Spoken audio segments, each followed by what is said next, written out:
तर आपण हळूहळू पुढे चाललोय, फास्ट नाही चाललोय. कारण काही सगळेजण नवीन आहेत, बरेच जण ह्याच्यामध्ये.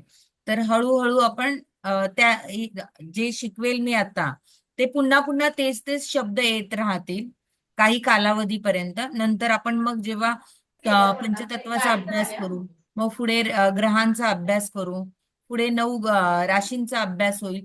मग तसं तसं आपण 12 कुंडल्यांचा पण अभ्यास करून पुढे आणखी गेलो किंवा पुढे फलादेशाकडे वळू. ठीक आहे. तर आता आपण ग्रह, ग्रह म्हणजे काय, तर ग्रह व्यक्तीच्या जीवनातील, एक मिनिट मॅडम, रेकॉर्डिंग तुम्ही कुठे पाठवताय? मेलवर पाठवताय ना? मी क्लास घेते, मी बोलते तुमच्याशी. हा, काय म्हणालात? रेकॉर्डिंग म्हणलं मेलवरती पाठवताय ना? नाही, ह्याला येते ना व्हॉट्सअपला रेकॉर्डिंग. व्हॉट्सअप येते का? बरं बरं, ठीक आहे, ठीक आहे. ओके. तर ग्रह, ग्रह व्यक्तीच्या जीवनातील जीवनातील घटकांना, त्यांच्या कर्माला आणि त्यांच्या प्रवृत्तींना दर्शवतात. म्हणजेच ग्रह काय करतात हे सांगतात. त्या व्यक्तीच्या आयुष्यात कशा प्रकारचे अनुभव येणार आहेत ते ग्रह दर्शवतात. समजा पहिल्या स्थानामध्ये एखाद्याचा गुरु आहे, आणि ती व्यक्ती गुरु हा ग्रह काय आहे, तर विस्तार करणारा ग्रह आहे. बरोबर आहे. तर विस्तार करणारा ग्रह असल्यामुळे त्या व्यक्तीची जी प्रथम स्थान ही शरीर रचना दाखवते. तर पहिल्या स्थानामध्ये गुरु सारखा ग्रह असेल तर त्या व्यक्तीची शरीर रचना कशी असेल, थोडीशी लठ्ठ असेल, मेदवृद्धीचा असेल. म्हणजेच ग्रह काय, त्या व्यक्तीचे त्या त्या त्या व्यक्तीमध्ये कसे गुण आहेत, गुणधर्म आहेत, किंवा त्या स्थानाकडून काय गुणधर्म प्राप्त होऊ शकतात, त्याचे स्वरूप हे ग्रह दर्शवतात. म्हणजेच ते कशा प्रकारचे असतील. आपण ग्रहांचा पुढे अभ्यास करणार त्यावेळेस आपल्याला कळेल की शनी सारखा ग्रह कशा पद्धतीने फलित देतो, गुरु सारखा ग्रह कशा पद्धतीने फलित देतो. तर ग्रह व्यक्तीच्या जीवनातील घटकांना, त्याच्या कर्माला आणि त्याच्या प्रवृत्तींना दर्शवतात. म्हणजे ग्रह काय करतात हे सांगते. त्या व्यक्तीच्या आयुष्यात कशा प्रकारचे अनुभव येणार आहेत ते ग्रह सांगतात. तर राशी, राशी त्या ग्रहाच्या कार्याची गुणवत्ता आणि त्या कार्याचा प्रभाव कसा असेल हे सांगतात. राशी व्यक्तीच्या जीवनातील कार्यप्रणाली आणि अनुभव कसे असतील याचे प्रमाण देतात. जसे कुंभ रास आहे, कुंभ रास ही बुद्धिमत्ताची रास आहे. त्यामध्ये शनी सारखा वायू तत्वाचा ग्रह आला तर व्यक्ती काय करेल, आणखी म्हणजे स्थिर बुद्धीने विचार करून निर्णय घेईल.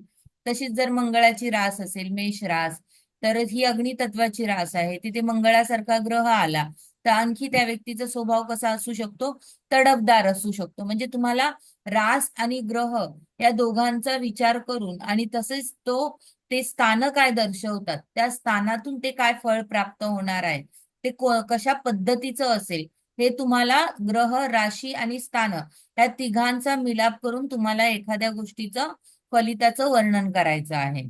तर स्थाने किंवा भाव हे आयुष्याच्या वेगवेगळ्या विभागांचे प्रतीक आहेत. प्रत्येक स्थान किंवा भाव आपल्या जीवनाच्या एका विभागाशी संबंधित असतो. जसे की आरोग्य, कुटुंब, करिअर, संतान, प्रेम, धन, आध्यात्मिकता इत्यादी स्थाने वेगळ्या वेगळ्या प्रकारचे सांगतात की ग्रहांचा प्रभाव त्या विशिष्ट जीवनाच्या क्षेत्रावर कसा असेल. म्हणजे पंचम स्थान हे संतांशी संबंधित असतं. म्हणजेच पुत्रप्राप्तीसाठी. तर त्या स्थानामध्ये जी रास येते, जे ग्रह येतात ते कशा प्रकारचं व्यक्तीला अ, सुख प्राप्त करून देऊ शकतात, तर हे ती स्थानं दर्शवतात. अशा प्रकारे तुम्हाला ते सांगता यायला पाहिजे. हे समजलं तुम्हाला आता, ग्रह, राशी? समजले नसेल तर हो. सांगा, कारण पत्रिका सोडवताना तुम्हाला ह्या तिन्ही गोष्टींचा विचार करायचा आहे. ह्या तिघांचं तुम्हाला मिलाप करून तुम्हाला प्रश्नाचं, एखाद्या जातकाच्या प्रश्नाचं उत्तर तुम्हाला द्यायचे आहे. आता स्थाने आणि त्यांचे कार्य, आता हे शॉर्टकट मध्ये सांगते. पुढे आपल्याला हे विश्लेषण करून एका चांगल्या प्रकारे आपण ते त्याचा फलिताचा भाग सांगेल तुम्हाला. आता फक्त हे शॉर्टकट मध्ये तुम्हाला एक प्रथम स्थान काय आहे, द्वितीय स्थान काय आहे त्याबद्दलची माहिती थोडक्यात देते. कुंडलीतील 12 स्थाने, भाव आपल्या जीवनाच्या वेगवेगळ्या विभागांचे प्रतिनिधित्व करतात. जसे प्रथम स्थान व्यक्तीच्या शारीरिक, मानसिक आणि आत्मविश्वासाशी संबंधित असते. हे स्थान आपले जीवनाचे आरंभ दर्शवते. द्वितीय स्थान धन, भाषाशक्ती, मूलभूत संसाधनाची स्थिती आणि जवळच्या नातेसंबंधाशी संबंधित असतो. तर तृतीय स्थान साहस, संवाद आणि बंधुत्वाचे दर्शन दर्शवते. हे स्थान आपल्या संपले का घेतले बघ बरं. आहे तृतीय स्थान साहस, संवाद आणि बंधुत्वाचे दर्शवते. हे स्थान आपल्या मानसिक दृष्टिकोनाशी संबंधित आहे. चतुर्थ स्थान कुटुंब, घर, भावनिक स्थिरता आणि नातेसंबंधित आहे. मानसिक शांती आणि घराच्या कार्यप्रणालीशी संबंधित आहे. तर पंचम स्थान संतती, प्रेम, कलात्मकता आणि बुद्धीशी संबंधित आहे. शारीरिक आणि मानसिक स्वास्थ्याचे प्रतीक आहे.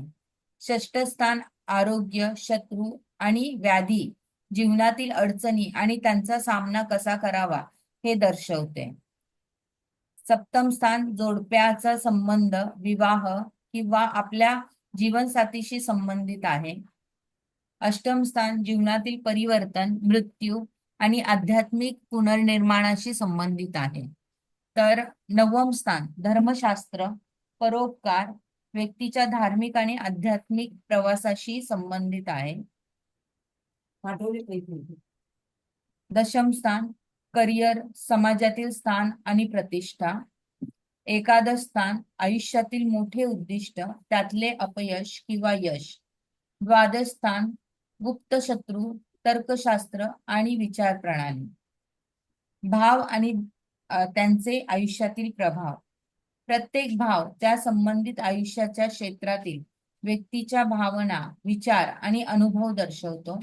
जेव्हा प्रत्येक ग्रह त्या स्थानात असतात तेव्हा ते त्या क्षेत्रात कसा प्रभाव टाकतात हे त्या भावाने सांगितलेले असते. जसे उदाहरणार्थ प्रथम स्थान जर कुंडलीत प्रत्यक्ष आरोग्यावर किंवा शारीरिक दृष्टिकोनावर परिणाम होतो, तर द्वितीय स्थान धन कसे मिळवता येईल आणि आर्थिक समृद्धी कशी वाढवता येईल यावर ग्रहांचा प्रभाव असतो. पंचम स्थान संतती, प्रेम आणि कला यावर होणारा परिणाम. स्थाने किंवा भाव हे जीवनाच्या विविध क्षेत्राशी संबंधित असून ग्रहांच्या स्थानाच्या आधारावर आपण त्या क्षेत्रात होणारे सुख किंवा दुःख समजू शकतो. जसं एखाद्याच्या पत्रिकेमध्ये चतुर्थ स्थान आहे. चतुर्थ स्थान हे घराशी संबंधित आहे, जिथे आपण बाहेरून थकून येतो आणि घरात आल्यावर आपल्याला कसं शांत वातावरण हवं असतं. थोडा वेळ शांत बसावं, एकाग्र विचार करावा, अशी प्रत्येकाची अपेक्षा असते. मग तर घर काय आहे, हे सुख प्राप्त करून देणारं स्थान आहे. आपल्याला शांत आपल्याला मानसिक शांतता देणारं स्थान आहे. तर तिथे आपण बाहेरून आल्या, परंतु जर तिथे शनी मंगळासारखे ग्रह असतील चतुर्थ स्थानामध्ये, तर अशा व्यक्तीच्या घरामध्ये तो बाहेरून थकून आला आणि तरी सुद्धा तो घरी आला, तर त्याला कधी ते वातावरण सापडेल का? नाही सापडणार, कारण त्याचं चतुर्थ स्थान खराब झालेलं आहे ना. म्हणून स्थान आणि स्थानामधले ग्रह आणि त्या राशी काय दाखवतात हे तुम्हाला सांगता आलं पाहिजे. एखाद्याची पत्रिका आली तुमच्या समोर आणि त्याच्या चौथ्या स्थानामध्ये शनी, मंगळ, राहू, केतू सारखे ग्रह आहेत आणि तिथे अग्नितत्वासारख्या राशी असतील, तर घरातलं वातावरण कसं असेल, त्या माणसाचं कायमस्वरूपी तापदायक असेल. तिथे शांतता वातावरण असं त्या व्यक्तीला कधीही घरामध्ये मिळणार नाही. तर अशा पद्धतीने तुम्हाला तिथे त्या ग्रहांचा मिलाप करून, त्या राशीचा मिलाप करून तुम्हाला त्या स्थानाशी रिलेटेड भविष्य कथन करता आलं पाहिजे. प्रत्येक स्थान माणसाच्या जीवनातील एका महत्वपूर्ण विभागाशी संबंधित असते आणि त्यावर ग्रहांचा प्रभाव आणि त्याच्या जीवनातील प्रगती किंवा अडचणी दर्शवतो. ज्याप्रमाणे प्रत्येक व्यक्तीच्या जीवनातील भावनांचा आणि आस्थांचा वेगळा अनुभव असतो, त्याप्रमाणे कुंडलीतील स्थान त्या अनुभवांची दिशा ठरवतात. जसं एखाद्याच्या पत्रिकेमध्ये कुंडलीमध्ये सप्तम स्थान, जसं सप्तम स्थान कुंडली मध्ये एखाद्याचं 7व्या स्थानामध्ये खूप पापग्रह असतील, तर त्या व्यक्तीला 7व्या स्थानाशी रिलेटेड कसं फळ मिळू शकेल. जर तिथे शनी, राहू सारखे ग्रह असतील तर ते काय फळ देतील हे तुम्हाला सांगता यायला पाहिजे, की वैवाहिक आयुष्य जीवनाचं कसं असेल त्या व्यक्तीचं. म्हणजे तुम्हाला तिथे त्या राशी आणि त्या स्थानात असलेले ग्रह यांचं फलित दर्शवता यायला पाहिजे, जे जीवनसाथीचा स्वभाव दाखवेल, वैवाहिक सुख त्या संबंधित. समजतंय ना काय सांगेल? जसं शनी सारखा ग्रह 7व्या स्थानामध्ये असेल तर एखाद्याच्या पत्रिका एखादी व्यक्ती आली आणि तुम्हाला सांगितलं त्या व्यक्तीने माझा विवाह कधी होईल, आणि 7व्या स्थानामध्ये समजा शनी सारखा ग्रह आहे. शनी हा ग्रह विलंबाचा कारक आहे किंवा गोष्टी उशिराने घडवणारा ग्रह आहे. पण शनी काय आहे तर वृद्ध ग्रह आहे, मॅच्युअर्ड ग्रह आहे, त्याच्यामध्ये परिपक्वता आहे. तर एखाद्याला तुम्ही सांगू शकता की तुम्हाला तुमचा जोडीदार हा उशिरा मिळेल, परंतु तो काय असेल, मॅच्युअर्ड असेल, परिपक्व असेल आणि त्याच्यामध्ये संयम असेल. तसेच तो प्रत्येक जबाबदारी एका योग्य रीतीने हाताळणारा असेल. ज्याप्रमाणे ग्रह त्या 7व्या स्थानामध्ये असतील त्याप्रमाणे तुम्हाला एखाद्या व्यक्तीच्या किंवा ज्या ज्या रिलेटेड प्रश्न आहे त्या गोष्टीशी रिलेटेड तुम्हाला त्याचं वर्णन करता आलं पाहिजे, म्हणजे समोरच्याला सांगता आलं पाहिजे. जसं सप्तम स्थानामध्ये जर राहू असेल तर अशा व्यक्तीच्या वैवाहिक जीवनामध्ये अनपेक्षित घडामोडी होऊ शकतात किंवा एखाद्या भ्रमामध्ये येऊन त्याचं लग्न होऊ शकेल आणि समोरचा जोडीदार त्याच्या अपेक्षा पूर्ण करणारा नसेल. तो कायम जोडीदाराकडून अतृप्त असू शकतो किंवा जीवनसाथीकडून काहीतरी लपवून ठेवण्याचा दृष्टिकोन जीवनसाथीचा असू शकतो. राहू सारखा ग्रह म्हणजे तुम्हाला ह्या गोष्टी तिथे फलित करता आलं पाहिजे. अशा पद्धतीने तुम्हाला पुढे अजून आपल्याला शिकायचंय. फक्त एक सांगत आहे तुम्हाला की कुंडली, राशी आणि ग्रह कशा पद्धतीने तुम्हाला त्यांचा मिलाप करायचा आहे. कुंडलीतील स्थानांचे महत्व आणि त्यांचे सजीव आणि निर्जीव गोष्टींशी पण कनेक्शन असते, यावर खूप सूक्ष्मपणे विचार आहे. हे खूप स्पष्टपणे दाखवते की कुंडलीतील स्थान आणि त्या ग्रहांच्या प्रभावामुळेच व्यक्तीच्या जीवनातील विविध भागांवर वेगळे वेगळे परिणाम होतात. जसे सप्तम स्थानामध्ये ग्रह बिघडले असतील तर त्याच्या जीवनामध्ये ते वैवाहिक सौख्याकडून त्रास होईल. चतुर्थ स्थानामध्ये ग्रह बिघडले असेल तर घराच्या संबंधित त्रास होतील. दशम स्थानामध्ये अतिशय चांगले ग्रह असतील तर त्या माणसाचं करिअर खूप चांगल्यापैकी पुढे जाईल. असं प्रत्येक स्थानानुसार तुम्हाला पुढे जायचं आहे. विविध घटकांचे कनेक्शन, आपल्या विश्वातील सर्व घटक, विचार आणि अनुभव एकमेकांशी जोडलेले असतात. हे खरेच आहे. कुंडलीतील प्रत्येक स्थान, भाव व्यक्तीच्या जीवनातील एक विशिष्ट भाग दर्शवतो आणि त्या स्थानातील ग्रहांचा प्रभाव त्या भागावर होणारा प्रभाव ठरवतो. आपल्याला विविध बाजूंनी शारीरिक, मानसिक आणि बौद्धिक आणि आर्थिक, सांसारिक आणि आध्यात्मिक दृष्टीने याचा अभ्यास करता येतो. आणखी काय काढण्यासारखं आहे का त्या फळांच्या ह्याच्यातून? एक मिनिट अनानस काढलं. मी हा ठीक आहे.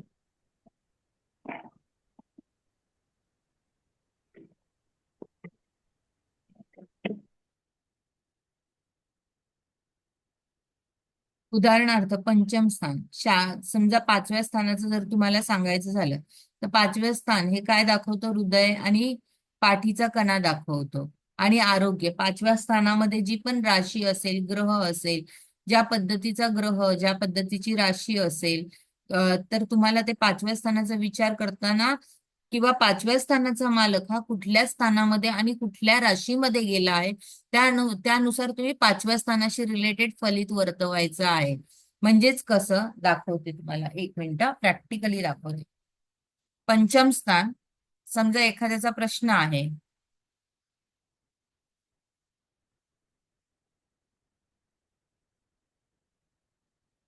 आपण एखादी पत्रिका घेऊयात.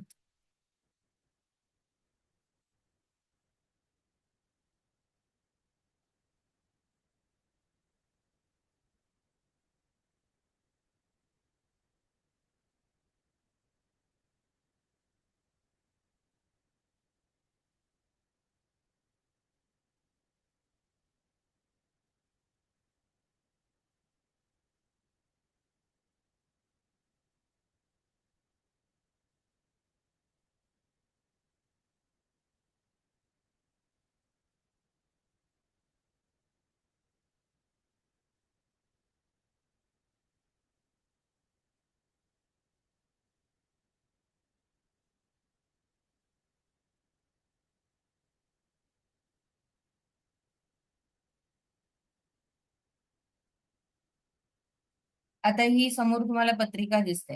हा काय आहे? स्थूल लग्नाची पत्रिका आहे. लग्नात कुठलेही ग्रह नाही. द्वितीय स्थान आहे. द्वितीय स्थानामध्ये वृश्चिक रास आहे. तिसऱ्या स्थानामध्ये धनुरास आहे. तर चतुर्थ स्थानामध्ये काय आहे? गुरु आहे मकर राशीचा. ठीक आहे. आणि पाचव्या स्थानामध्ये काय आहे? तर शनी आहे, कुंभ रास आहे. आणि सहाव्या स्थानामध्ये शनी आहे मीन राशीचा. एखाद्या व्यक्तीचा प्रश्न असेल की मला संतती कधी होणार, आणि तुम्हाला संतती करता कुठलं स्थान तुम्ही फोकस करणार? संततीच्या संदर्भात पाचवं स्थान. तर पाचव्या स्थानामध्ये तुम्ही इथे फोकस केलं. इथे काय कुंभ रास आहे, तुम्हाला 11 अंक दिसतोय, परंतु इथे ग्रह दिसत नाही. मग तुम्ही फलित कसं वर्तवणार? तर ह्याचा जो भावेश आहे शनी, हा कुठल्या स्थानामध्ये गेलेला आहे? तर ह्याचा भावेश कुठे गेला आहे? शनी 6व्या स्थानामध्ये गेला आहे आणि तो केतुयुक्त आहे. तसेच तो शुक्र आणि रवी युक्त आहे. तर ह्या स्थानामध्ये तुम्हाला फलित वर्तवताना तुम्ही कशा पद्धतीने वर्तवतात की तो ग्रह कुठल्या बाजूने दूषित तर नाहीये ना, तो त्याच्या शत्रू ग्रहाबरोबर तर नाहीये ना. जसे इथे 5व्या स्थानाचा स्वामी शनी हा 6व्या स्थानात गेला. 6व्या स्थानामध्ये ही जी स्थानं आहेत, 6वी स्थानं ही त्रिक स्थानं मानली जातात. तर 6व्या स्थानामध्ये संतती सुखासाठी हे स्थान चांगले नाही ना, संतती सुखाची हानी करू शकते. तसेच तो शनी एकटा नाहीये, तर त्याच्याबरोबर कोण आहे? त्याचा शत्रू ग्रह रवी आहे. तसेच त्याच्याबरोबर कोण आहे? केतू आहे, जो अग्नितत्वाचा ग्रह आहे. आणि रवी सुद्धा तिथेच आहे. म्हणजेच त्याला काय, त्या पंचम स्थानाला म्हणजेच पंचमेश शनीला त्याचं कार्य हे व्यवस्थित पंचम स्थानाशी रिलेटेड करता येईल का? नाही करता येणार. कारण तो स्वतः तिथे त्याला त्याचं कार्य करण्या इतपत तो सक्षम नाही. कारण तो जिथे बसला आहे ते स्थान त्याला अनुकूल नाहीये. तसेच तो त्या ज्या ग्रहांबरोबर आहे त्या ग्रहांच्या सोबत त्याला कम्फर्टेबल फील होत नाही. कम्फर्टेबल फील मी का म्हटलं? जसं समजा 2 मैत्रिणी शत्रू आहेत आणि त्या एकाच बेंचवरती बसल्या आणि तिथे आजूबाजूला कोणीच नाहीये, तर ते कम्फर्टेबल होतील का? म्हणजेच त्या कम्फर्टेबली काम करू शकतील का? त्यांचं एका ऑफिसमध्ये 2 शत्रू आहेत, त्यांचे एकमेकांशी पटत नाही आणि त्यांना एकाच ठिकाणी काम करायला दिलं आणि एकच प्रोजेक्ट हँडल करायला दिला, तर ते दोन्ही पण जे मैत्रिणी आहेत त्या दोन्ही ज्या स्त्रिया आहेत ते काम एकदम चांगल्या पद्धतीने करू शकतील का? नाही करू शकणार ना. तसेच जे ही स्थानं आहेत, ह्या स्थानामध्ये ज्या राशी आहेत, ह्या स्थानांना जे कार्य दिलेलं आहे, ह्या राशींना ह्या राशींचे स्वामी जिथे गेले आहेत ते कशा पद्धतीत आहेत आणि ते कोणत्या स्थानात बसलेले आहेत, त्यानुसार ते किती चांगल्या परीने फळ देऊ शकतात त्यावरती तुम्हाला ते ठरवावं लागेल. हे समजलं का तुम्हाला मी सांगितलेलं, जे नवीन आहेत त्यांच्यासाठी? हो हो हो हो हो व्यवस्थित हो मी थोडं समजवण्याचा थोडं प्रयत्न समजलं. केलाय, कारण माझा हा ज्योतिषाचा पहिलाच क्लास आहे. मी काय ह्या अगोदर शिकवलं नाहीये ज्योतिषशास्त्र, परंतु नवीनच शिकवते, त्यामुळे मला माहित नाही मी किती चांगल्या नाही, तुम्ही उत्तम नाही सांगताय, मॅडम, उत्तम चांगलं मार्गदर्शन सांगताय, एकदम करताय. परफेक्ट सांगताय तुम्ही. हा, तर अशा पद्धतीने तुम्हाला एखाद्या गोष्टीचं सांगता यायला पाहिजे. ठीक आहे, आता आपण पुढे जाऊयात.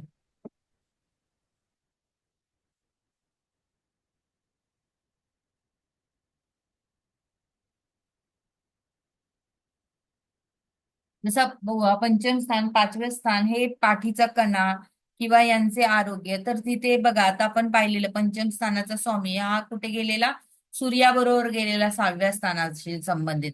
6वं स्थान हे रोगाचे संबंध दाखवतं. तसेच तिथे सूर्यासारखा ग्रह होता. सूर्य काय आहे? हृदयाचा कारक आहे. म्हणजे ह्या व्यक्तीला पुढे जाऊन हृदयाशी रिलेटेड त्रास होऊ शकतात. तसेच सूर्य हा पाठीच्या कण्याचा सुद्धा कारक आहे. म्हणजेच तो शनी आणि केतू ग्रहांबरोबर गेल्यामुळे ह्या व्यक्तीला पुढे जाऊन कशाचे त्रास होऊ शकतात? हृदय आणि पाठीच्या कण्यांशी रिलेटेड त्रास होऊ शकतो. बरोबर? तर अशा पद्धतीने तुम्हाला ते सांगायचं आहे. मानसिक दृष्टीने कलात्मकता, जी व्यक्तीच्या मानसिक स्थितीला आणि भावनांना व्यक्त करते. बौद्धिक दृष्टीने बुद्धी जी शिकण्याची आणि समजून घेण्याची क्षमता दाखवते, ते पंचम स्थान दाखवतं. जर तुम्हाला बौद्धिकतेचा विचार करायचा असेल, क्रिएटिव्हिटीचा विचार करायचा असेल, जसे मी तुम्हाला आता ज्योतिषशास्त्र शिकवते, तर हे मला जेवढं शिकवता येईल, मी जसं सांगता येईल ती काय झाली आहे, क्रिएटिव्हिटी झाली. आणि ही क्रिएटिव्हिटी कुठल्या स्थानातून येते, तर 5व्या स्थानातून येते. जेव्हा तुमचं 5वं स्थान ऑपरेट असतं त्यावेळेला तुम्ही ह्या अशा क्रिएटिव्ह रिलेटेड गोष्टी खूप चांगल्या पद्धतीने करू शकता आणि त्या नवीन आयडियाज तुम्हाला येऊ शकतात की एखादं प्लॅन तुम्ही कशा पद्धतीने सक्सेस बनवू शकता. म्हणून 5वं स्थान हे बौद्धिक क्षमता दाखवणारं स्थान आहे. आर्थिक दृष्टीने स्पेक्युलेशन, उत्पन्न आणि कलेतून किंवा कल्पकतेतून पैसा मिळवण्याची क्षमता, म्हणजेच तुमची जी बुद्धिमत्ता आहे ती वापरून तुम्ही पैसा मिळवता. तुम्ही बुद्धीचा उपयोग करून काही लोक पैसा मिळवतात. तेव्हा त्यांचं कुठलं स्थान ऑपरेट असतं, तर 5वं स्थान ऑपरेट असतं. सांसारिक दृष्टीने संतती, प्रेम, नातेसंबंध सारख्या गोष्टी सुद्धा 5म स्थानातून पाहिल्या जातात. म्हणजे एकाच स्थानातून तुम्ही किती प्रकारच्या गोष्टी पाहू शकता हे फक्त उदाहरणार्थ दाखवलंय. जसं इथे रोगस्थान, हृदय म्हणजे आरोग्याशी रिलेटेड, म्हणजे तो भाव शरीराच्या कुठल्या पार्टशी कनेक्टेड आहे हे दाखवतं. पुन्हा त्या माणसाचा व्यक्तीची मानसिक दृष्टिकोन, बौद्धिक दृष्टिकोन, आर्थिक दृष्टिकोन आणि सांसारिक दृष्टिकोन, तसेच आध्यात्मिक दृष्टीने उपासना, साधना आणि आध्यात्मिक विकास. प्रत्येक घटकाच्या दृष्टीने स्थानांच्या प्रभावामुळे व्यक्तीचे जीवन कसे आकार घेत जाईल हे स्थानांच्या विश्लेषणावरून समजतंय. सजीव व निर्जीव गोष्टींचे गट. आपण सजीव गोष्टी आणि निर्जीव गोष्टी यांच्यामध्ये फरक आहे, याचे अत्यंत महत्व देखील आहे. कारण हे 2 गट व्यक्तीच्या जीवनाच्या विविध भागांशी निगडीत असतात. सजीव गोष्टी ज्या शारीरिक शरीर, अवयव आणि शारीरिक आरोग्य, तसेच मानसिक गोष्टी, मानसिक स्थिती, भावना ज्या माणसाच्या मनामध्ये येतात, डोक्यामध्ये कल्पना येतात, मला हे करायचंय, मी असं करणार, तसं करणार. ह्या मानसिक गोष्टी, ज्या भावना येतात, इमोशनल भावना, ह्या पण मानसिक गोष्टी, त्या आंतरिक आहेत. सांसारिक गोष्टी, माझं कुटुंब, माझा मुलगा, माझी बायको, प्रेम, संतती, ह्या सांसारिक गोष्टी. ह्या सजीव गोष्टींमध्ये व्यक्तीचा अधिक व्यक्तिगत आणि भावनिक आणि मानसिक अनुभव असल्याने त्या स्थानांमध्ये ग्रहांचा प्रभाव अधिक स्पष्टपणे दिसून येतो. उदाहरणार्थ, जर कर्करास किंवा चंद्राच्या स्थानाचा प्रभाव व्यक्तीच्या मानसिक आणि भावनिक दृष्टिकोनावर परिणाम करतो. तर निर्जीव गोष्टी कुठल्या आहेत, तर बौद्धिक गोष्टी, शिक्षण, ज्या आपण बौद्धिक गोष्टी वापरून काय मिळवतो, निर्जीव गोष्टी, शिक्षण मिळवतो, ज्ञान मिळवतो, बुद्धी मिळवतो. तसेच आणखी निर्जीव गोष्टी कोणत्या मिळवतो आपण, तर आर्थिक, करिअर, पैसा, संपत्ती. आध्यात्मिक गोष्टी कुठल्या मिळवतो, आध्यात्मिक विकास, साधना, धार्मिक क्रियाकलाप. या गोष्टी बहुधा व्यक्तीच्या बाह्य जगाशी संबंधित असतात आणि त्या व्यक्तीच्या जीवनातील स्थिर आणि बाह्य परिस्थितीशी त्यांचा संदर्भ येतो. जसे दशम स्थान आहे आपलं, जे आपण सजीव आहोत परंतु तरी सुद्धा आपल्याला जीवनामध्ये पुढे जायचं असेल तर आपल्याला कुठल्या गोष्टी घेऊन चालाव्या लागतात, तर निर्जीव गोष्टी आपल्याला घेऊन चालाव्या लागतात.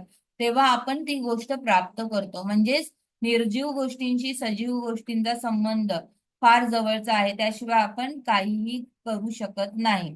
दशम स्थान करिअर. दशम स्थान काय आहे, तर करिअर, प्रतिष्ठा. आणि 9वं स्थान काय आहे, तर विद्या, ज्ञान. ह्या निर्जीव गोष्टी दर्शवतात. आपल्या स्थानांच्या विश्लेषणाने हे स्पष्ट होऊ शकते की सजीव आणि निर्जीव गोष्टींमध्ये कनेक्शन अत्यंत महत्वाचे आहे. कुंडलीतील ग्रह, राशी यांचा प्रभाव व्यक्तीच्या जीवनाच्या विविध आयामावर पडतो आणि त्या आयामातील सजीव आणि निर्जीव घटक एकमेकांच्या प्रभावामुळे व्यक्तीच्या जीवनावर परिणाम करतात.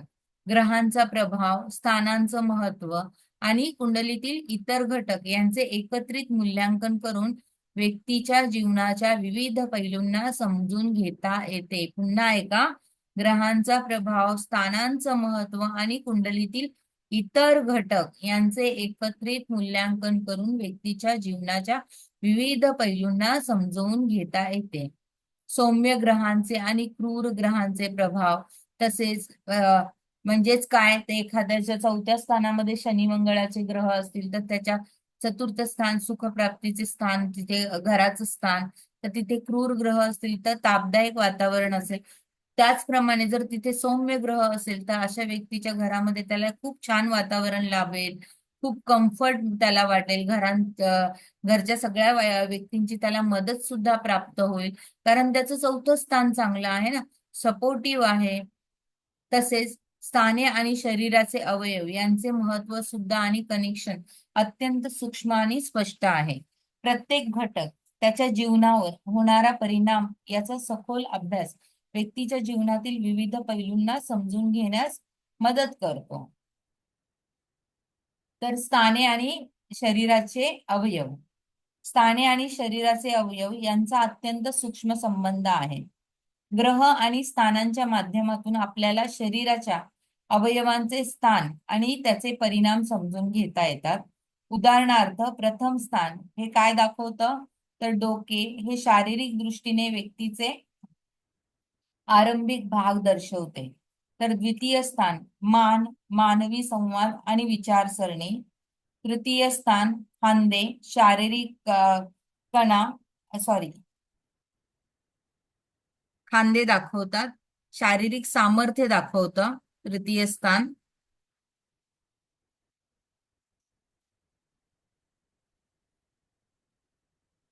चतुर्थ स्थान छाती, भावनिक दृष्टीने महत्वपूर्ण असलेल्या अंगांचे प्रतिनिधित्व.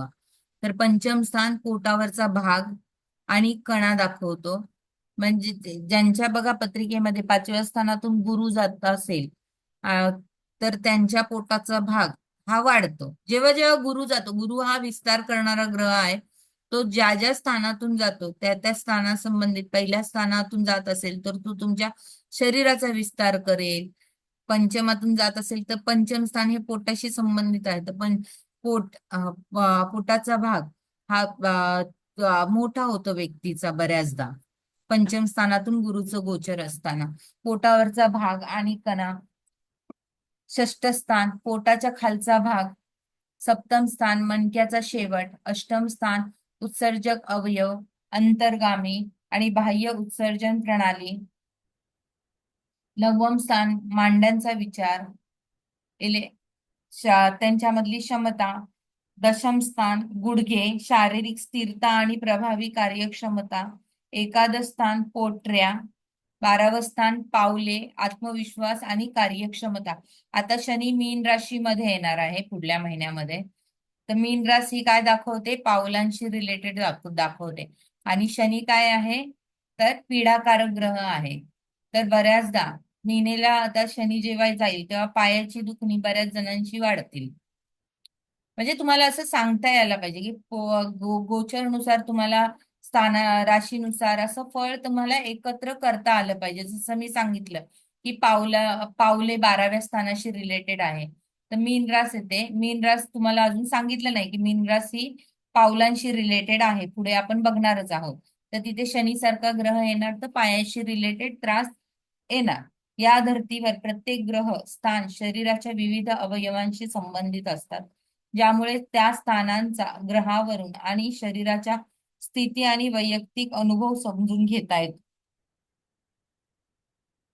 शुभ आणि अशुभ ग्रहांचा परिणाम.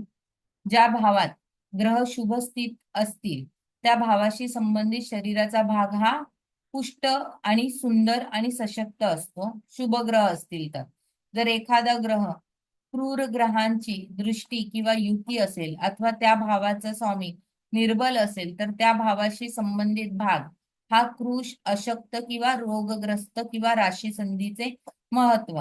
तर इथे बघा, आता आपण मगाशी पाहिलं की जर एखाद्या भावात क्रूर ग्रहांची दृष्टी किंवा युती असेल अथवा त्या भावाचा स्वामी निर्बल असेल, जसं आपण पंचम स्थान पाहिलं तर त्या भावाचा स्वामी काय होता, 7व्या स्थानात होता आणि तसेच तो मीन राशीमध्ये होता आणि तो केतू आणि सूर्याबरोबर होता, तर त्यामुळे तो काय झालेला, निर्बल झाला होता. तर कर्क राशी, कर्क, वृश्चिक आणि मीन राशींच्या शेवटच्या भागाला राशी संधी म्हणतात. काहींच्या मते कोणत्याही राशीच्या शेवटच्या टप्प्यावर जिथे पुढील राशी सुरू होते ती राशी संधी मानली जाते. हे तुम्हाला शिकवेल नंतर जे नवीन येते, पण ह्या राशी लक्षात ठेवा. कर्क, वृश्चिक आणि मीन याचा जो शेवटचा अंश असतो, जसं मी तुम्हाला सांगितलं की एक राशी ही 30 अंशाची असते. त्यातले जे काही नक्षत्र येतात ते नक्षत्र हे संधीवरती येतात आणि तेव्हा ते थोडेसे त्रासदायक ठरतात. जसं मीन राशीमध्ये शेवटचं नक्षत्र जे आहे ते रेवती आहे. वृश्चिक राशीतलं जे शेवटचं नक्षत्र आहे ते ज्येष्ठ आहे. सॉरी, ज्येष्ठ आहे. तसेच कर्क राशीमधले अश्लेषा नक्षत्र आहे. तर असं ते गंडमूळ नक्षत्र मानलं जातं, कारण तिथे तत्व चेंज होतं, त्यामुळे असे कदाचित त्याला दुसरे पण काही अर्थ आहेत. ते नंतर तो भाग खूप मोठा आहे राशी संधीचा, ते सांगेल नंतर. तर भावेश आणि स्थानाचे स्वामी. भावेश म्हणजे काय? बऱ्याच जणांना माहिती नसेल की भावेश म्हणजे काय, जे नवीन आहेत. प्रत्येक स्थानाच्या स्वामी ग्रहाचा संदर्भ, प्रत्येक स्थानी भाव असलेली राशी त्याच्या स्वामी ग्रहाला संबंधित असते. जसं मी तुम्हाला सांगितलं, लग्न ह्या व्यक्तीचं पहिल्या स्थानामध्ये, एक मिनिट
पणच होत नाहीये, थांबा एक 5 मिनिट.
तर भावेश म्हणजे प्रत्येक स्थानाच्या स्वामी ग्रहाचा संदर्भ, प्रत्येक स्थानी भाव असलेली राशी आणि त्याच्या स्वामी ग्रहाला संबंधित असते.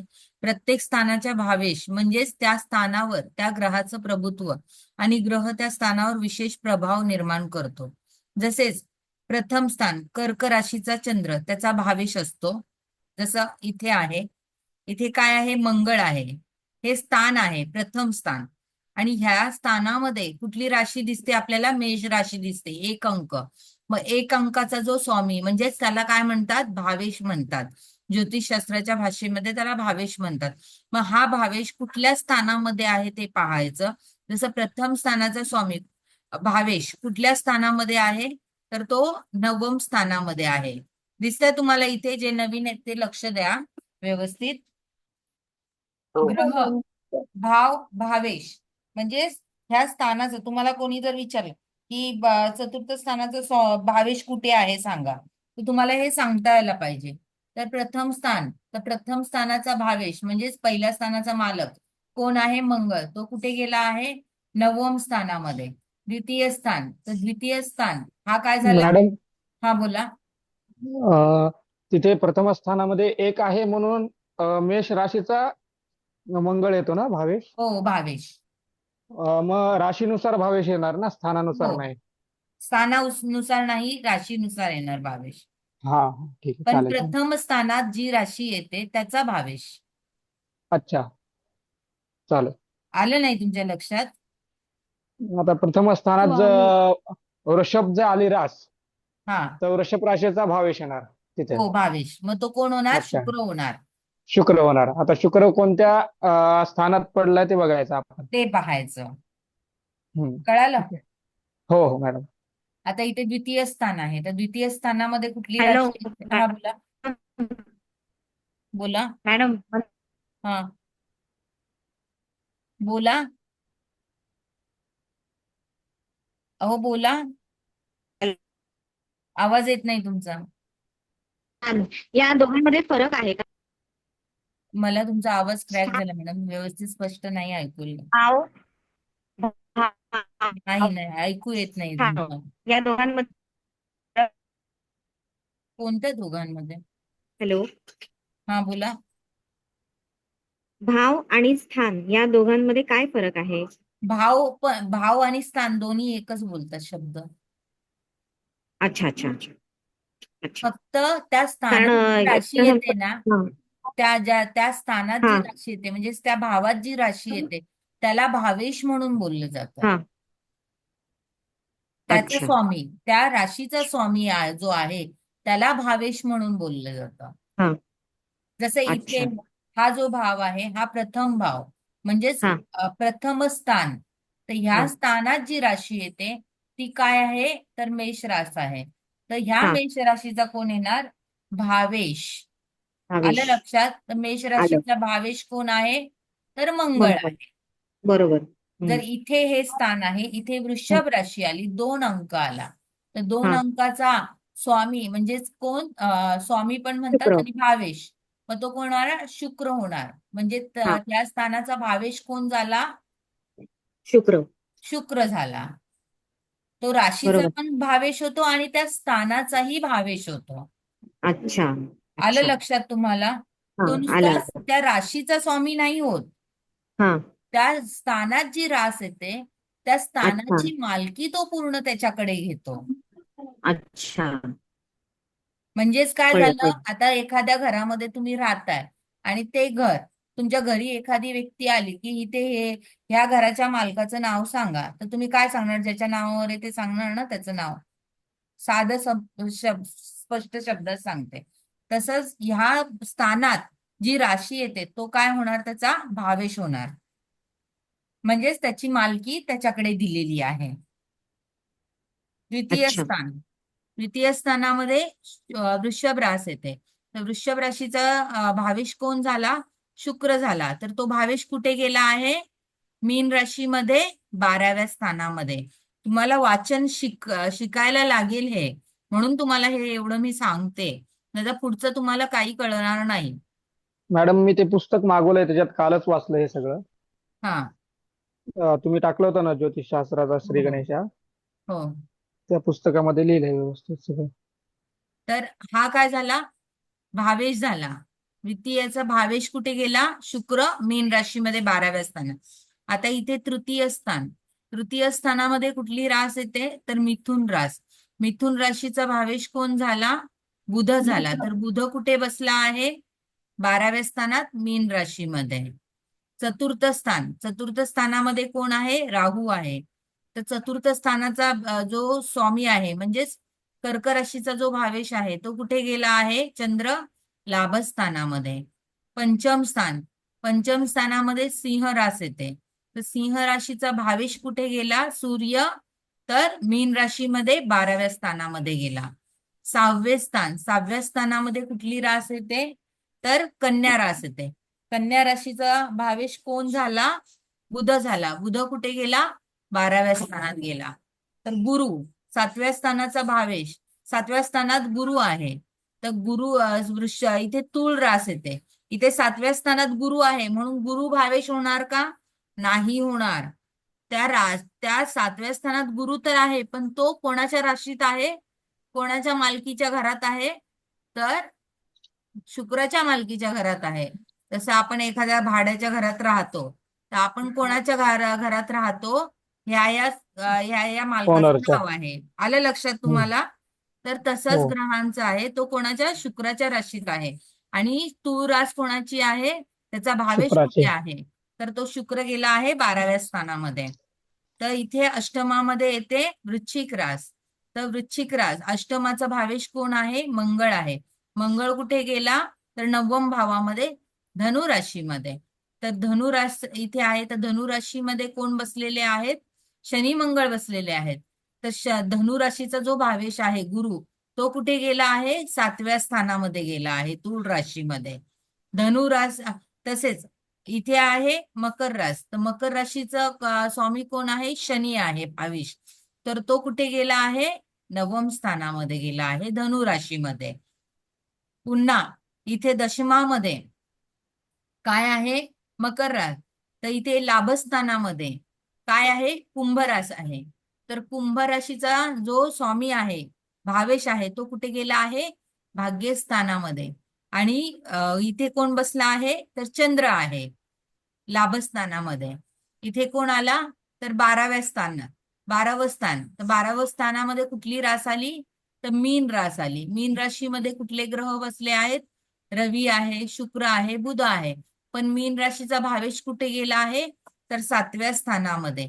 म्हणजेच हे काय झालं? कुंडलीचं वाचन झालं. म्हणून ती आज मी तुम्हाला पत्रिका एक फॉर्म्युला म्हणून टाकली होती त्याच्यामध्ये, म्हणून तो भाग वरचा होता. तो मी खास करून तुमच्यासाठीच नोंदवला होता की धनु राशीचा स्वामी इथे आहे, भावेश तिथे आहे. मी हे त्यामागे मला आज हे शिकवायचं होतं म्हणून ती पत्रिका मी तिथे टाकली होती. का तर तो वरचा भाग तुम्ही वाचून घ्यावा व्यवस्थित. मॅडम. आलं लक्षात मी तुम्हाला का टाकलं होतं ते आज पत्रिका? हो मॅडम. हा, ती मॅडम त्यासाठीच. स्वामी म्हणजेच भावेश ना? हो, स्वामी म्हणजेच भावेश. ठीक आहे. कारण हा भाग जर नाही आला तुम्हाला तर पुढे पत्रिकेचे विश्लेषण कसं करणार ना तुम्ही? हो हो हे समजलं ना व्यवस्थित तुम्हाला? हो समजलं. हो मॅडम. Very good. कुंभचा पण शनीच येतो ना मॅडम? काय म्हणताय? कुंभचा भावेश शनीच येतो ना? शनीच येतो. हा. मकर आणि कुंभ शनीकडे येतात. हो. फक्त सूर्य आणि चंद्राला एक एक रास आहे. एक बाकी एक रास सगळ्या आहे. ग्रहांना 2-2 राशी आहेत आणि राहू दोन. केतूंना राशी नाहीयेत. साधं सूत्र आहे, लक्षात ठेवा. हो. म्हणजेच प्रथम स्थान कर्क राशीचा चंद्र त्याचा भावेश असतो, द्वितीय स्थान लिओ राशीचा सूर्य त्याचा भावेश असतो. या संदर्भात प्रत्येक स्थानाच्या स्वामी ग्रह च्या प्रभावाने त्या स्थानाच्या जीवनशक्तीचा किंवा अनुभवाचा आकार घेता येतो. मी आज ते विश्लेषण टाकलं, ते काय मी मला खूप जास्त दाखवायचं नव्हतं की मला खूप येतं वगैरे, कारण मला ते आज फक्त तुम्हाला हे विश्लेषणाचा हा भाग घेणार होते मी वरचा, म्हणून मी ते टाकलं होतं. तर ते व्यवस्थित तुम्ही वाचून घ्या की तशा पद्धतीने तुम्हाला पत्रिका विश्लेषण करताना महत्वाचं आहे. कुंडलीतील स्थाने, ग्रह, स्वामी ग्रह, भावेश आणि शरीराचे अवयव यांचा सूक्ष्मपणे विचार करून आपण व्यक्तीच्या जीवनाचा अभ्यास करू शकतो. ग्रहांच्या प्रभावातूनच त्याचे परिणाम जीवनाच्या विविध पैलूंवर पडतात, जसे शारीरिक, मानसिक, बौद्धिक आणि आर्थिक आणि आध्यात्मिक आणि संबंधीय क्षेत्रातील निर्णय. आता कुंडलीतील रवीची स्थिती आणि त्याचे महत्व बघणं पण फार इम्पॉर्टंट आहे. रवी हा कुंडलीतला आत्मा आहे खरं म्हटलं तर. पाश्चिमात्य ज्योतिषी रवीवरूनच कुंडली सोडवतात आणि आपल्याकडे पण रवीवरून आणि चंद्रावरून आणि लग्न कुंडली तिन्हीकडून कुंडली पाहिली जाते. रवी कुंडलीला पण तेवढंच महत्व दिलं जातं. तुमच्या पत्रिकेमध्ये रवी जेवढा चांगला आहे तेवढं तुम्हाला जीवनामध्ये यश तुम्हाला प्राप्त होते. रवी सूर्य कुंडलीतील सर्वात महत्वाचा ग्रह मानला जातो. तो व्यक्तीच्या जीवनशक्ती आणि आत्मसन्मान आणि वैयक्तिक ओळख यांचे निदर्शक आहे. कुंडलीतील रवीचे स्थान आणि राशीतील स्थिती बघून आपण जन्मवेळ आणि त्यावेळी असलेल्या ग्रहस्थितीचा अंदाज लावू शकतो. एखाद्याकडे जन्मवेळच नाहीये, परंतु त्या दिवसाची फक्त त्याने तारीख दिली आपल्याला, तर आपण रवीच्या स्थितीवरून किंवा त्या जन्मवेळ दिली आहे पण अचूक जन्मवेळ नाही मांडलेली आहे, आपण मांडले पण रवीच्या स्थितीवरून आपण एक एक्झॅक्टली सांगू शकतो की ह्या टायमिंग मध्ये ह्या वेळेमध्ये ह्या व्यक्तीचा जन्म झाला असेल, असं रवीच्या स्थितीवरून सांगता येतं. कुंडलीतील रवीचे स्थान आणि राशीतील स्थिती बघून आपण जन्मवेळ आणि त्यावेळी असलेल्या ग्रहस्थितीचा अंदाज लावू शकतो. रवीचे कुंडलीतील स्थान तर कसं आपण सांगणार? एखाद्याची कुंडली आली आणि रवी त्याच्या ज्या पण स्थानामध्ये आहे त्यानुसार तुम्हाला त्याच्या जन्मवेळेचा अंदाज येऊ शकतो. इथे रवीच्या वेळा दिल्या आहेत. सूर्याचा दिवसाच्या वेळेनुसार प्रवास, स्थानामध्ये स्थिती, जसे सकाळी 6 ते 8 हा सूर्य कुठे दिसेल तुम्हाला एखाद्याच्या पत्रिकेमध्ये? समजा त्याचा जन्म 6 ते 8च्या वेळेला झालाय सकाळी, तर त्याच्या पहिल्या स्थानामध्ये सूर्य येणार. 8 ते 10 ह्या वेळेमध्ये जन्म झाला असेल तर त्या व्यक्तीच्या पत्रिकेमध्ये तुम्हाला सूर्य निश्चित स्वरूपाने कुठे सापडणार? तर 12व्या स्थानामध्ये सापडणार. 10 ते 12 मध्ये जन्म झाला असेल टायमिंग मध्ये तर त्या व्यक्तीचा सूर्य तुम्हाला एकादश स्थानामध्ये मिळेल. 12 ते 2 मध्ये जर जन्म असेल तर त्या व्यक्तीचा सूर्य कुठे मिळेल? 10व्या स्थानामध्ये मिळेल. 2 ते 4 मध्ये जर जन्म असेल तर त्या व्यक्तीच्या पत्रिकेमध्ये सूर्य कुठे मिळेल तुम्हाला? 9व्या स्थानामध्ये मिळेल. 4 ते 6 दरम्यान जन्म असेल तर सूर्य कुठे मिळेल? त्या व्यक्तीच्या 8म स्थानामध्ये मिळेल. 6 ते 8च्या दरम्यान जर जन्म असेल तर सूर्य कुठे मिळेल? पूर्व क्षितिजावर 7म स्थानामध्ये मिळेल. रात्रीच्या वेळेची जन्मस्थिती 8 ते 10 मध्ये जर जन्म असेल रात्रीचा तर सूर्य कुठे असेल? 6व्या स्थानामध्ये असेल. 10 ते 12 मध्ये जर जन्म असेल तर सूर्य कुठे असेल? 5म स्थानामध्ये असेल. 5म स्थानात. 12 ते 2 मध्ये जर जन्म असेल तर कुठे असेल जन्म? 4थ स्थानामध्ये. 2 ते 4 मध्ये जर जन्म असेल तर कुठे असेल चंद्र? 3य स्थानामध्ये असेल. 4 ते 6 मध्ये जन्म असेल 10 मध्ये झाला सप्तम. तर कुठे असेल जन्म? सूर्य 2य स्थानामध्ये ना. आणि सकाळी पुन्हा तो कुठे येणार? प्रथम स्थानामध्ये 6 ते सूर्य, म्हणजे पुढे पुढे असा प्रवास सुरू होतो. म्हणून तर श्रीकृष्णाचा जन्मदिवस का रात्री साजरा करतात? श्रीकृष्णाच्या पत्रिकेमध्ये पण चतुर्थामध्ये चंद्र दाखवला जातो. म्हणजेच त्यांचा जन्म कधी झाला? रात्रीचा झालेला आहे. भगवान श्रीराम यांच्या पत्रिकेमध्ये दशमामध्ये सूर्य दाखवतात. म्हणजे त्यांचा जन्म, आपण काय अनुमान लावला त्यांच्या जन्माचा, की त्यांचा जन्म ह्या वेळेला झाला असेल म्हणून. आपल्याकडे त्यांची जन्मवेळ नाहीये अचूक, परंतु आपल्याकडे पत्रिकेमधला सूर्य पत्रिका आहे आणि पत्रिकेमध्ये सूर्य चतुर्थ स्थानात दिसतो. त्यावरून काय अंदाज लावला की श्रीकृष्णाचा जन्म ह्या वेळेत झाला, म्हणून श्रीकृष्णाचा पाळणा त्या वेळेला हलवतात. प्रभू रामांचा जन्म ह्या वेळेला सूर्य दशमात होता, म्हणजेच त्यांचा जन्म त्या वेळेला झाला रवीच्या स्थितीवरून, असा तो अंदाज लावतात रवीच्या स्थानांवरून. प्रथम स्थान ते सप्तम स्थान उत्तरेकडील भाग. दिवसाच्या पहाटेपासून सूर्य उत्तर गोलार्धात असतो घड्याळाच्या दिशेने, तर सूर्यास्तानंतर सूर्य कुठे असतो? दक्षिण गोलार्धात असतो.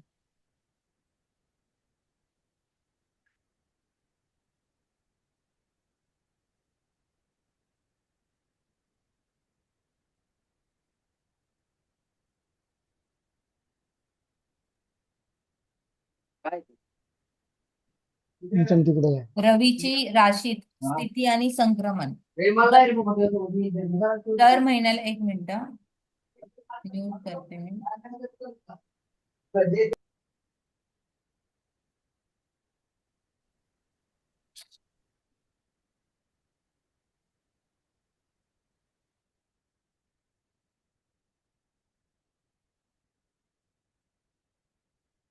रवी दर महिन्याला एका राशीतून दुसऱ्या राशीत संक्रमण करतो.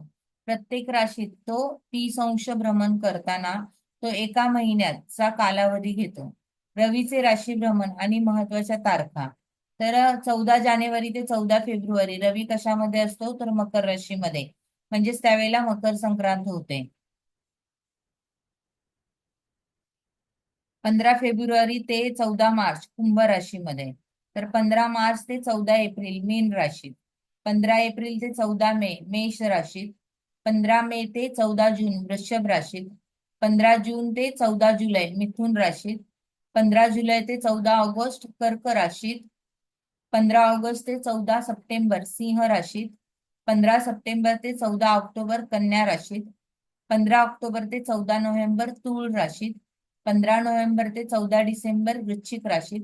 15 डिसेंबर ते 14 जानेवारी धनु राशीत.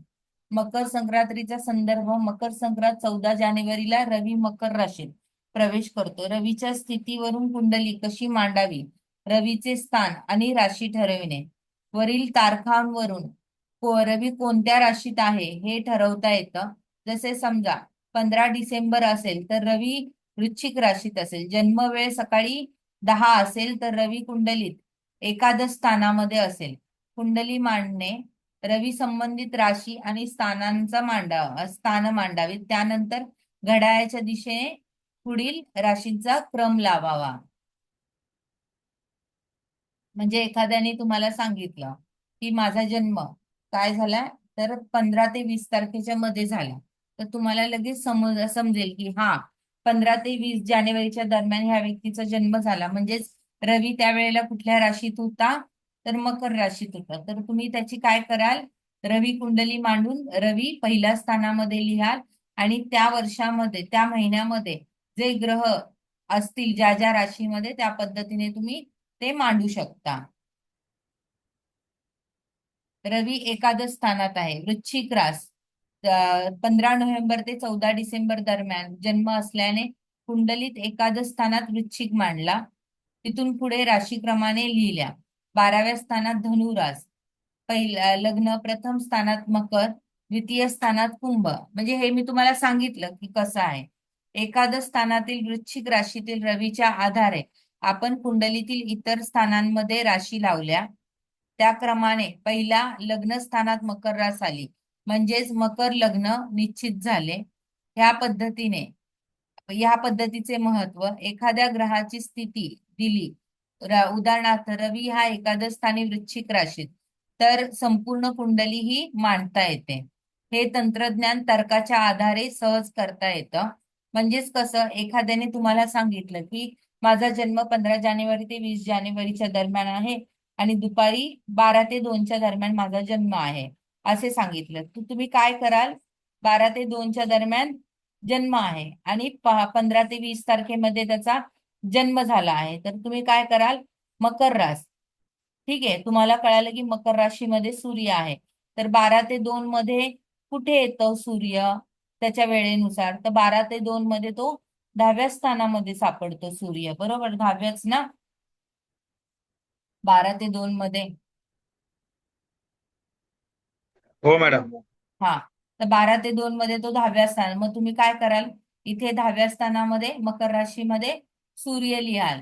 मग तुम्हाला काय कळेल? सूर्यावरून तुम्हाला 15 ते 20 मध्ये कळाल. मग 15 ते 20 तारखेच्या दरम्यान जी पण ग्रहांची पोझिशन आहे त्यानुसार तुम्ही मांडून ही पत्रिका तुम्ही सोडवू शकता ना, एखाद्याची निश्चित वेळ नसताना, म्हणजे रवी कुंडलीवरून.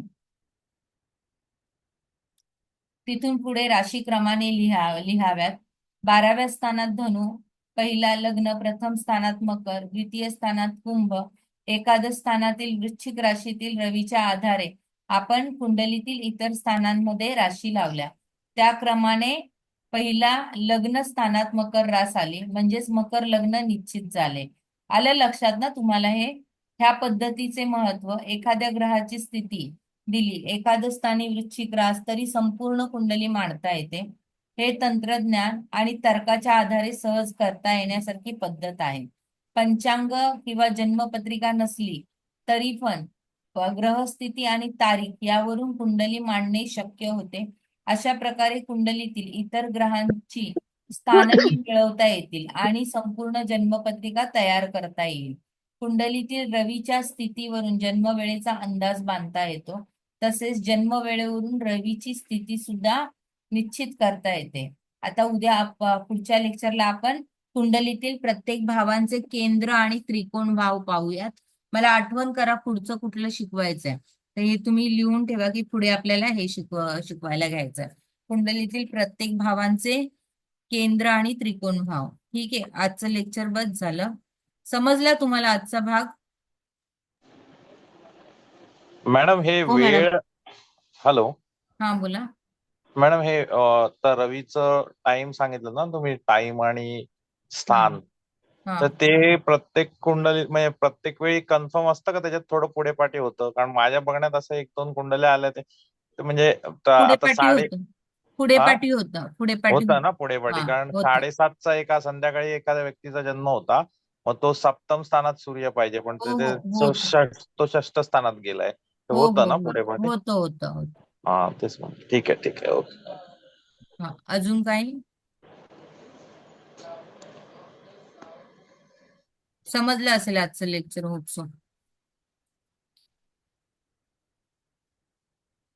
काय विचारायचं कोणाला? मॅडम, गोचर गोचर राशीवरनं बघायचं का लग्नावरनं बघायचं? लग्नावरून पण, राशीवरून पण, सर्वांवरूनच गोचर पाहायचं सर. पण मग ते 50-50 पकडायचं का? कसं नाही व्हायचं? नाही, ते पुढे तुम्हाला कळेल ते कसं करायचं ते. हा हा हा, नेहमी एवढं काय कन्फ्युज होतो मी. हे नाहीये, मोठं नाहीये, तुम्हाला सहज समजेल. तुम्हाला एकदा हे समजलं ना की ते लावायला येईल बरोबर. हा बरं बरं, शिकू शिकू, पुढे शिकू, चालेल. ठीक आहे, चालेल. बंद करते मी आता. ओके, थँक्यू हा madam, thank you. Thank you madam. Thank you madam. Welcome. Thank you. Good night. आणि ऐका, वास्तूचा थँक्यू. क्लास 10 तारखेला चालू होतोय पुढल्या महिन्यामध्ये. तर ह्या वेळेला मी खूप नवीन नवीन त्याच्यामध्ये ऍड केलेलं आहे. तर ज्यांना शिकायची इच्छा असेल त्यांनी शिका. आणि खरोखर 45 देवतांची खूप डिटेलमध्ये माहिती आहे त्यामध्ये. तुम्हाला पटकन एखाद्या वास्तूमध्ये गेलात की तुम्हाला खूप पटकन एखाद्या देवतेवरून तुम्ही फलित देऊ शकता. ओके. हो हो मॅडम. ठीक आहे, चालेल मॅडम. चालेल.